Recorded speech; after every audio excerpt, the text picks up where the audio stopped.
Hi guys, welcome to another unboxing. Quick caveat on this one. Because it's my birthday in March, a lot of these are getting shot in March when it's my birthday. So some of the things I'm reviewing may well have been replaced in the range by the time these videos get put out, because I'm spreading out a lot of these videos so as not to jam them all up in one place. And this product is one of them. This should be an Army Painter set of files. And looking on the internet the other day, I saw that Army Painter were bringing out some new bits and pieces, so I don't know whether these are still available, but I'm going to do an unboxing on them anyway, because they're actually one of my favourite types of file. I just needed a new set, so I'm gonna open this up by randomly ripping in a random place.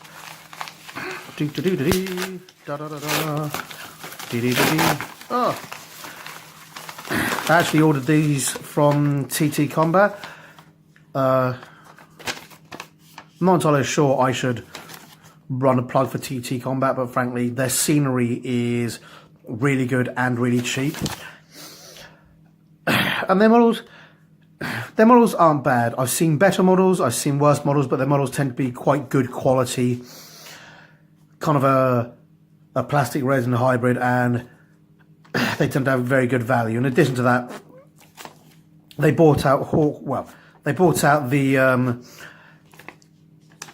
Hawk Wargames games. There's a space game and a 10mm battle game the Hawk Wargames do that's very, very pretty. And they do a lot of their own cool games. But yeah, that as an aside, what I've actually bought from them is a set of Army Painter files. So what I'm going to do is I'm going to open these up and have a look at them. We're familiar with Army Painter as a reasonably well-known brand for reasonable quality files. Now,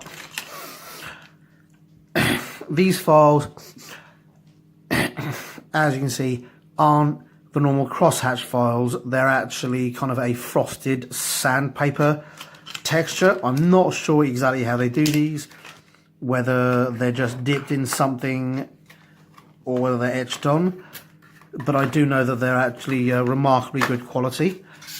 You can see we've got this set costs me about $8.99.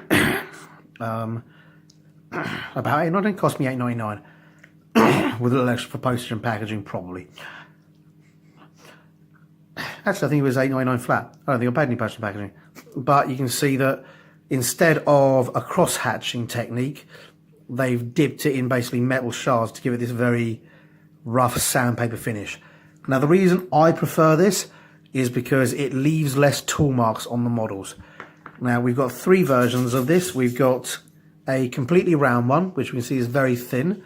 I'm not actually going to sand anything on this model, but I'm just going to show you, obviously, with the thinness, it allows you to get into a lot of nooks and crannies that you wouldn't otherwise be able to access.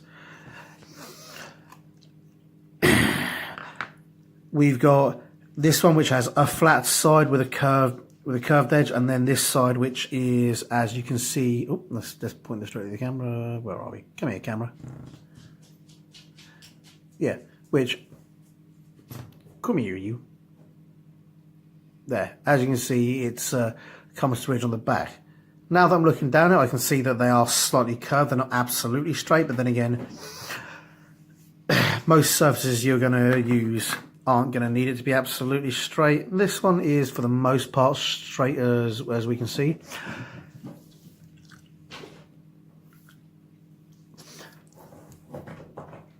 The other advantage of the sandpaper kind of effect they do is that it's actually on every single surface, so that if you need to get in there for some flat surface like that, and then you can actually do that as well. You can see there, I'm just going to use this plastic to show you, because you can actually see there. We can see there that we've got tiny, come here, there you go, it's focusing. Tiny striations there.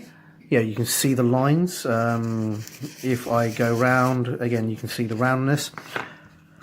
I'm just going to try here.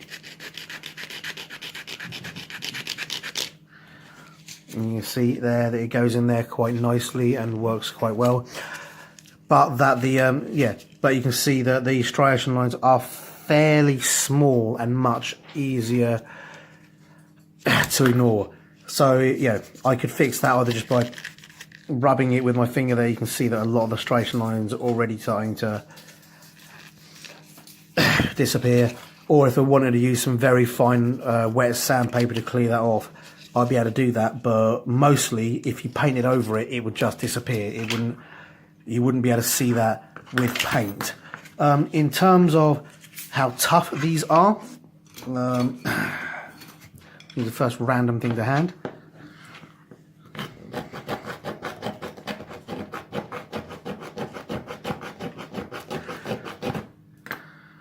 You can see that they've actually cut into the metal. Ooh, let's just show you there.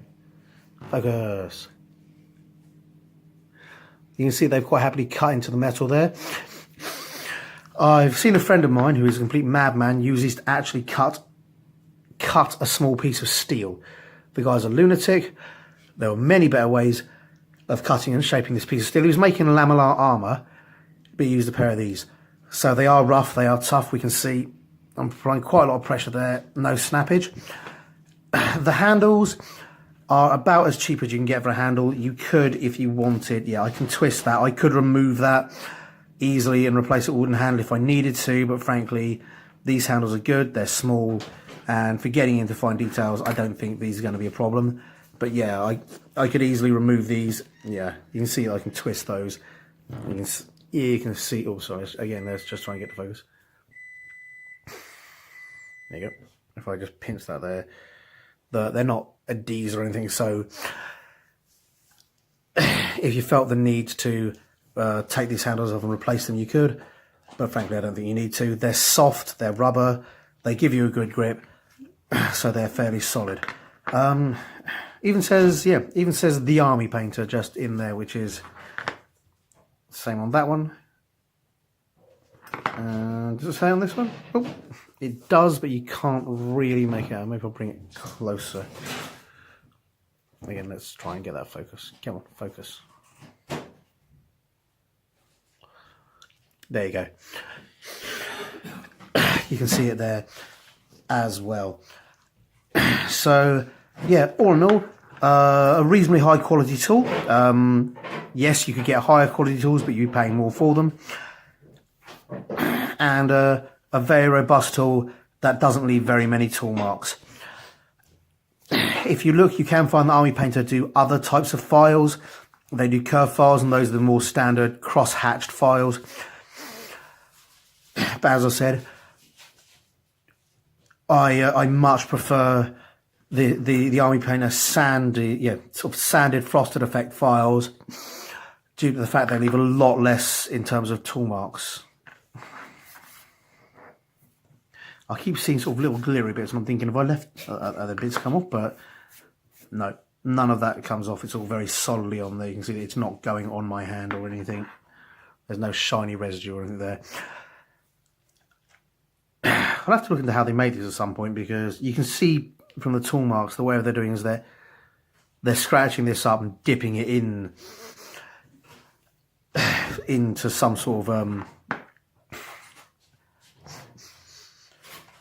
gritty metal bit. Again, you can see sort of the scratch marks there where they're doing something to make sure whatever they're dipping in is getting adhesion. But yeah, all in all, a very good tool.